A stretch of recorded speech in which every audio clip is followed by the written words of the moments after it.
마태복음 11장 7절부터 12절까지 말씀을 함께 합독하도록 하겠습니다. 신약성경 16쪽에 위치해 있습니다. 마태복음 11장 7절부터 12절까지 말씀, 우리 다 함께 한 목소리로 합독하여 읽도록 하겠습니다. 합독하겠습니다. 그들이 떠나매 예수께서 무리에게 요한에 대하여 말씀하시되 너희가 무엇을 보려고 광야에 나갔더냐? 바람에 흔들리는 갈대냐? 그러면 너희가 무엇을 보려고 나갔더냐? 부드러운 옷 입은 사람이냐? 부드러운 옷을 입은 사람들은 왕궁에 있느니라. 그러면 너희가 어찌하여 나갔더냐? 선지자를 보기 위함이었더냐? 옳다. 내가 너희에게 이르노니 선지자보다 더 나은 자니라. 기록된 바 보라, 내가 내 사자를 내 앞에 보내노니 그가 내 길을 내 앞에 준비하리라 하신 것이 이 사람에 대한 말씀이니라. 내가 진실로 너희에게 말하노니 여자가 낳은 자 중에 세례 요한보다 큰 이가 일어남이 없도다. 그러나 천국에서는 극히 작은 자라도 그보다 크니라. 세례 요한의 때부터 지금까지 천국은 침노를 당하나니 침노하는 자는, 세례 요한은 구약 시대에 활동했던 선지자들의 그 활동을 마무리 짓는 어떻게 보면 구약의 마지막 선지자라고 볼 수 있을 것 같습니다. 과거의 선지자들이 예언한 내용이 결국엔 예수님의 오심인데요. 예수님의 오심의 그 마지막, 예비하는 마지막 역할을 감당하는 아주 중요한 그런 위치를 하고 있을 뿐 아니라, 또 예수님께서 공생애를 시작하실 때 예수님에게 세례를 베푸는 그런 공생의 시작을 연, 그러니까 구약의 끝이고 또 신약의 시작이라고 할 수 있는 아주 중요한 인물입니다. 방금 말씀드렸던 것처럼 예수님께 세례를 베푸는 것으로 그분을 메시아로 인정하고 받아들이고 믿고 소개하는 그런 역할을 한 인물이기도 합니다. 이렇게 인물의 소개를 하고 나서 이제 오늘 본문의 사건을 좀 생각해 보면 약간 의아한 느낌이 들 수 있어요. 전후 사정을 우리가 좀 이해할 필요가 있습니다. 세례 요한은 선지자로서 사람들에게 많은 인정을 받고 있었습니다. 그가 선지자로 활동했던 당시에 많은 사람들이 그를 찾아와서 그에게 세례를 받고 그가 전하는 메시지를 들었고 또 회개가 일어났었습니다. 그리고 또 세례 요한의 활동을 조금 살펴보면 세속 지도자의 부정을 지적하고 강하게 비판하는 그런 역할을 했던 것도 볼 수 있습니다.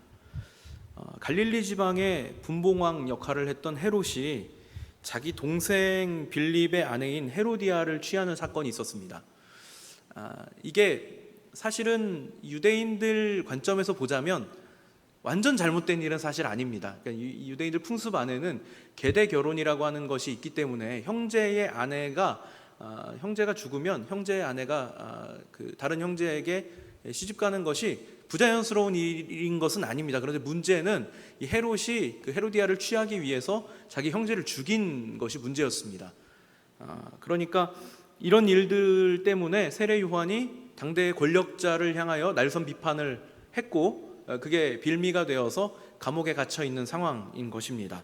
아무래도 감옥에 있다 보면요, 정보를 취득하는 것이 제한되기 마련이죠. 누군가를 통해서 이야기를 듣게 될 텐데요. 그러다 보면 물론 바른 소식을 잘 듣게 되는 경우도 있지만 왜곡된 정보를 듣게 되는 경우도 있을 것입니다. 세례 요한은 분명 예수님을 메시아로 받아들이고 믿고 고백하고 그분의 활동에 앞서 자신이 했던 일들에 대하여서 확신을 가지고 있었을 것입니다. 그런데 감옥에 갇혀 있는 동안에 그에게 어떤 의구심이 찾아왔던 것이죠. 그래서 사람을 보내어서 당신이 우리가 기다리던 그분이 맞습니까? 아니면 우리가 또 다른 일을 기다려야 하는 것입니까? 이렇게 여쭈어 본 것이죠. 예수님께서는 그 질문에 내가 그다 아니다 이렇게 대답을 하지 않으시고요, 이렇게 대답을 하십니다. 눈먼 사람이 보고 다리 저는 사람이 걷고 나병 환자가 깨끗하게 되고 듣지 못하는 사람이 듣고 죽은 사람이 다시 살아나고 가난한 사람이 복음을 듣는다. 가서 이렇게 전해라 하고 말씀을 하십니다. 이게 아마 구약의 선지자들의 예언에 익숙한 이들이었다면 예수님께서 이렇게 말씀하시는 것이 곧 대답이 되기 때문에 그렇겠죠. 이사야 선지자가 예언했던 내용들을 예수님께서 인용해서 말씀을 하십니다. 그날에 이러한 일들이 있을 것이다. 그날에 이러한 일들이 있을 것이다. 이사야 선지자가 그날이라고 하는 하나님의 날, 하나님께서 계획하시고 예비하신 구원의 날엔 이런 일들이 있을 것이다 라고 하는 그 예언되어 있던 말씀이 실제되고 있다라고 하는 것을 말씀하시죠. 이 세례 요한은 아마도 이 예수님의 이러한 말씀에 그 믿음을 확실하게 할 수 있었을 것입니다. 물론 그 뒤 이야기가 기록되어 있진 않아요. 세례 요한이 자신이 보냈던 제자들로부터 예수님의 대답을 듣고 그가 다시 믿음을 회복했고 뭐 이런 이야기는 사실 기록되어 있지는 않습니다만, 예수님께서 뒤에 덧붙여서 하신 오늘 본문의 말씀을 생각해 보면 그가 예수님의 말씀을 듣고 자신이 기다렸던 그 메시아가 예수님임을 다시 한번 확인했을 것이다, 이렇게 우리가 생각을 할 수 있습니다. 예수님을 찾아왔던 세례 요한의 제자들이 떠나고 나서 예수님이 이제 남은 이들을 향하여서 이렇게 말씀을 하신 겁니다. 그리고 예수님께서 왜 이들에게 이런 질문을 하셨을지를 한번 좀 생각해 보려고 하는 것입니다. 예수님께서 남은 이들을 향하여 질문하십니다. 너희가 무엇을 보려고 광야에 나갔느냐? 바람에 흔들리는 갈대냐? 아니면 부드러운 옷 입은 사람이냐? 그런 이들은 궁에 있다. 여기 모여있는 이들이 대부분 세례 요한을 따랐던 사람들입니다. 예수님을 따르는 이들 중에 많은 이들이 세례 요한을 통해서 먼저 회개의 메시지, 천국의 메시지를 전해 들었던 사람들입니다. 그리고 예수님께 또 가게 된 것이죠. 이들이 광야로 나갔던 이유가 무엇이었을까요? 구약 성경에 기록되어 있는 마지막 선지자로부터 이미 400여 년의 시간이 흐른 상태입니다. 많은 이들이 민족을 구원하고 하나님의 나라를 바로 세울 메시아를 기다렸지만 실제로 하나님께서는 아무런 응답도 주지 않으시는 그런 답답한 시기를 400여 년 보낸 것이죠. 그런데 이런 때에 광야에 어떤 외치는 메시지가 들리기 시작을 한 것입니다. 회개하라. 천국이 가까이 왔다. 그 메시지는 물론 우리가 잘 알고 있는 것처럼 세례 요한이 외친 메시지입니다. 사람들이 기다렸던 선지자를, 다시 우리에게 찾아온 하나님의 메시지를 만나러 나간 것이죠. 그가 전하는 소식을 듣기 위해 나간 것입니다. 예수님도 세례 요한이 그런 역할을 했던 인물이라고 인정하십니다. 요한은 갈대와 같이 바람에 흔들리는 것처럼 그가 처한 상황과 환경에 흔들리는 그런 인물은 아니었습니다. 그에 대한 묘사를 보면 낙타 털옷을 입고 가죽띠를 두르고 석청과 메뚜기를 먹으며 광야에서 천국을 선포한 인물로 그려집니다. 사람들 모두가 이 세례 요한의 삶이 얼마나 고난 가운데, 얼마나 그 경건함을 추구하는 가운데 불꽃과 같은 메시지를 전했는지에 대하여 생생하게 기억하고 있는 상황입니다. 비록 그가 지금 감옥에 gat혀 있지만, 심지어는 그가 감옥에 gat혀 있는 이유도 당대의 권력자의 부정을 강하게 비판하다가 지적하다가 감옥에 갇힌 상황이니까요. 이들은 이미 이 세례 요한의 메시지를 정확하게 기억하고 있고 그가 어떤 인물이었는지에 대하여 알고 있는 상황입니다. 구약의 어떤 인물보다 뛰어난 선지자로서 예수님께서 세례 요한을 인정하셨습니다. 예수님 말씀대로 어떤 선지자보다 뛰어난 인물이 세례 요한입니다. 그런데 그가 역시 우리와 같은 사람임을 우리가 본 것이죠. 매임을 당한 상황에서 들려오는 소식이 확신을 주지 못하기 때문에 그도 할 수 없이 제자들을 보내 확인하고 싶었던 것입니다. 우리가 요한보다 조금 나은 점이 있다면 우리는 이 된 이야기들을 모두 전해 들을 수 있기 때문에, 모든 일들이 다 이루어진 뒤에 기록된 내용을 보기 때문에 요한의 이러한 흔들리는 모습이 참 어리석다 이렇게 비추어질 수 있다 정도이지, 사실 우리도 신앙 가운데에서 많은 의문과 고민을 만나게 됩니다. 어떤 경우에는 사람 때문에 실망하기도 합니다. 오해를 하게도 되죠. 어떤 통계를 보니까요, 코로나 직전에 한국 교회 교인을 한 900만 정도로 집계했었습니다. 그리고 그 중에 한 4분의 1 정도가 교회를 출석하지 않고 있다라고 대답했다고 합니다. 그들에게 교회를 왜 나가지 않습니까? 라고 물어봤더니 대다수가 사람에 실망해서다 라고 대답을 했다고 해요. 물론 이제 코로나가 지나고 나서는 이 통계가 의미 있게 느껴지지는 않습니다만, 그래도 그때 상황을 생각해 보면 4분의 1이나 되는 사람들이 교회를 나가지 않으면서 이유를 물어봤더니 사람 때문에, 사람에 실망해서 라고 대답을 했다라고 하는 것을 보면 우리 신앙에 사람들이 얼마나 큰 위치를 하고 있는가에 대해서 생각해 보게 됩니다. 일반적으로 우리는 사람은 신앙의 대상이 아니라고 이야기를 하죠. 맞습니다. 신앙의 대상은 아닙니다. 우리는 사람을 보고 교회를 다니는 것은 아니죠. 네. 우리가 믿어야 할 분은 유일하신 하나님뿐입니다. 그분의 변치 않는 약속만을 신뢰할 수 있는 것입니다. 하나님의 크신 사랑으로 우리에게 베풀어 주신 예수 그리스도의 십자가 대속 사건만 믿을 수 있는 일입니다. 그를 통해서만 우리는 구원을 이룰 수 있습니다. 이렇게 우리가 전하고 배우고 믿고 고백함에도 불구하고 우리 역시 교회 안에서 다투기도 하고 실망하기도 하고 좌절하기도 한다는 것이죠. 우리의 신앙 여정을 흔히 광야에 비유하는데요, 이렇게 질문을 드려보고 싶습니다. 여러분은 무엇을 보려고 광야에 나왔습니까? 무엇을 보려고 교회로 나오셨습니까? 무엇을 보려고 예수님을 믿으셨습니까? 결국 우리가 붙들어야 할 것은 복음뿐인데 우리는 자꾸 그 외의 것들에 주목하게 됩니다. 흔들리는 갈대를 보려고, 또 잘 차려입은 사람을 보려고 하는 것이죠.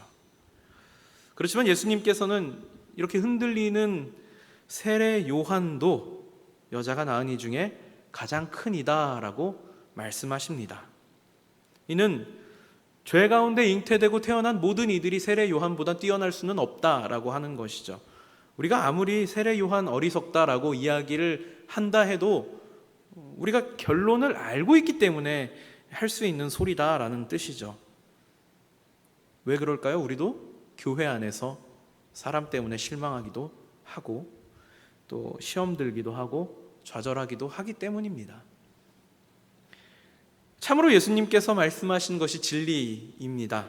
예수님은 이렇게 단순하고 명쾌하게 진리를 설명하십니다. 세례 요한이 보여준 흔들리는 모습을 이렇게 명쾌하게 해결해 주시면서 또 그를 향하여 오해하지 않도록 또한 우리에게 소망을 품을 수 있도록 말씀해 주시는 것입니다. 무슨 소망일까요?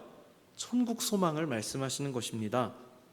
천국은 이전부터 침노당해온 침노하는 자들의 것이다, 이렇게 말씀을 하십니다. 세례 요한이 아무리 뛰어나다고 하더라도 천국 백성보다는 뛰어날 수 없다라는 말씀입니다. 아무리 연약한 우리라고 할지라도 천국 소망을 품고 두드리면 천국은 우리의 것이요 세례 요한보다 더 훌륭한 것이다 라고 말씀하신 것입니다. 얼마나 감사한 일입니까? 제가 우리 그 장로교 교리로 이 튤립이라고 부르는 5가지가 있는데 오늘 이걸 좀 소개해 드리려고 합니다. 전적 타락, 무조건적 선택, 제한적 속죄, 거부할 수 없는 은혜, 성도를 인내케 하심. 말은 어려운데요, 사실은 우리가 다 알고 있는 겁니다. 인간은 죄로 인해 전적으로 타락했습니다. 따라서 우리는 스스로 구원의 일을 어떤 능력도 가지지 못합니다. 그러나 하나님께서는 당신의 절대적인 주권 하에 무조건적인 선택을 통해 구원받을 백성을 정하셨습니다. 이렇게 선택받은 백성들에게만 예수님의 죽음과 부활이 유효합니다. 하나님께서는 한번 택하신 사람은 반드시 구원에 이르게 하십니다. 이 은혜는 인간이 절대 거부할 수 없습니다. 하나님은 당신의 백성을 반드시 구원하시고 거룩하고 영화롭게 하시기 때문에 우리가 어떤 일을 만나도 하나님께 택함 받은 자의 구원은 절대 취소될 수 없습니다. 어때요? 참 은혜롭습니다. 그런데 이 은혜되는 교리가 때로는요, 우리의 연약함과 오해로 이어지게 되기도 합니다. 하나님께 택함 받았으니까 신앙생활 대충 해도 될까요? 구원이 절대 취소될 수 없다고 했는데 그럼 교회 안 나가도 되는 것입니까? 그렇지 않다는 것이죠. 물론 하나님께서는 이 구원을 절대 취소하지 않으신다고 하셨습니다. 그렇다고 우리 보고 게으른 신앙인이 되라고 말씀하신 것은 아니죠. 천국은 침노하는 자들의 것입니다. 천국을 사모하고 소망하는 이들에게는 세례 요한보다 더 큰 자다라고 하는 영원한 영광의 면류관이 허락되어 있는 것입니다. 우리가 살다 보면 신앙에 어려움이 찾아오기도 하는데요. 제가 최근까지 어떤 한 청년과 지속적으로 우리 구원에 관련하여서 상담을 계속해서 하고 있습니다. 이 청년은 성경 말씀이 자신에게 의문으로 자꾸 다가와가지고 이것을 내가 그냥 아멘하고 받아들이기가 너무 힘듭니다라고 저한테 계속해서 질문을 해오고 있습니다. 요새는 조금 그래도 오랜 기간 동안 계속 설명을 해줘서 이제 좀 이해를 하고 잘 받아들이고, 그리고 무엇보다도 감사함으로 자신이 받은 은혜에 대해서 고백하기 시작을 했는데요. 그런데 저는 한편으로는 이 친구가 처음에 저한테 질문할 때 큰 위안을 받았습니다. 뭐냐면요, 정말 신앙에 관심이 없다면 그런 의문조차 들지 않거든요. 세례 요한도요, 정말 메시아에 대해서 관심이 있었기 때문에, 그를 향한 열망이 있었기 때문에 예수님께 질문한 것입니다. 제가 기다리던 그분이 정말 당신이 맞습니까? 제가 지금 감옥에 있으니까 저에게 들려오는 이 소식들이 너무나도 혼란스럽습니다. 한 것이죠. 예수님께 직접 들은 대답을 통해서 그는 다시 한번 확신을 얻었을 것입니다. 우리도 신앙 때문에 어려움을 만나기도 합니다. 사람 때문에, 상황 때문에, 환경 때문에, 어쩔 땐 너무 힘들어서 그냥 그 자리에 주저앉고 싶을 때도 있을 것입니다. 아니, 다 정리하고 그냥 떠나버리면 좀 낫지 않을까? 이런 생각이 들 때도 있을 것입니다. 이럴 때 여러분, 예수님의 질문을 한번 떠올려 보세요. 우리는 무엇을 보려고 여기까지 나오게 된 것일까요? 바람에 흔들리는 갈대일까요? 아니면 좋은 옷 차려입은 사람을 만나기 위해서였을까요? 잘생기고 말 잘하는 사람 만나기 위해서였을까요? 보기 좋고 먹기 좋은 떡을 먹기 위해서 나왔을까요? 그렇지 않습니다. 우리는 예수 그리스도의 복음을 들으러 나왔습니다.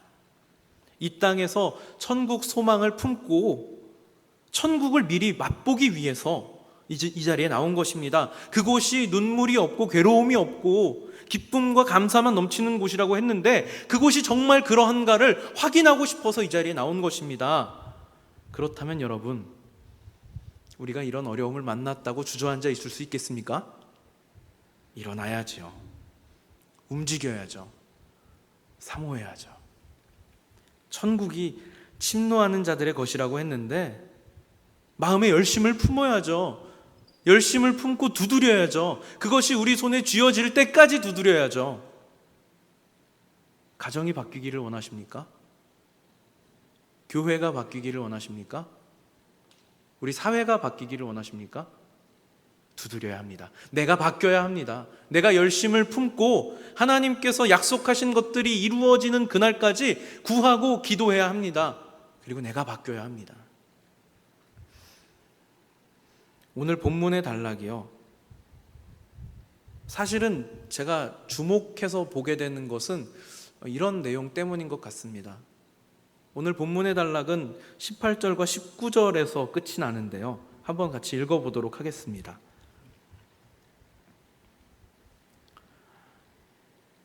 같이 한번 읽어보겠습니다. 요한이 와서 먹지도 않고 마시지도 아니하매 그들이 말하기를 귀신이 들렸다 하더니 인자는 와서 먹고 마시매 말하기를 보라 먹기를 탐하고 포도주를 즐기는 사람이요 세리와 죄인의 친구로다 하니 지혜는 그 행한 일로 인하여 옳다함을 얻느니라.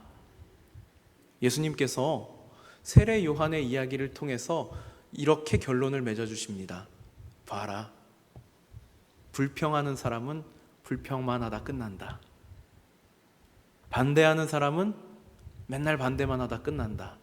세례 요한은 와서 그가 금식하고 고행하고 광야에서 외쳤더니 그를 향하여 미친 사람이라고 했고 귀신 들렸다고 했고, 나는 와서 너희와 함께 먹고 마시고 아프고 가난하고 병들고 외로운 자들과 함께 했더니 죄인과 친구가 되었다고 한다. 비판하는 사람들은 비판만 합니다. 불평하는 사람들은 불평만 합니다. 한 가지만 기억하시기 바랍니다. 나는 무엇을 보려고 광야에 나갔는가? 바꿔서 이야기하면 나는 무엇을 보려고 교회에 나왔는가? 나는 무엇을 보려고 예수를 믿었는가? 우리의 시선이 어디로 향해야 하는가 하는 문제입니다. 아마 이 자리에 계신 저와 여러분 모두 이미 답을 알고 있을 것입니다. 그렇다면 이것이 우리 신앙생활의 답이 되어야 합니다. 오늘 이 말씀을 통해서 우리의 시선이 향해야 하는 곳이 어디인지 확인하시고 천국에서 세례 요한보다 큰 자로 칭찬받고 인정받으시는 우리 성도님들 되시기를 축복합니다. 우리의 시선이 예수님을 향할 때, 우리의 시선이 하나님을 향할 때, 하나님은 우리 인생 가운데에서, 우리의 가정 안에서, 우리의 교회 안에서 역사하실 것입니다.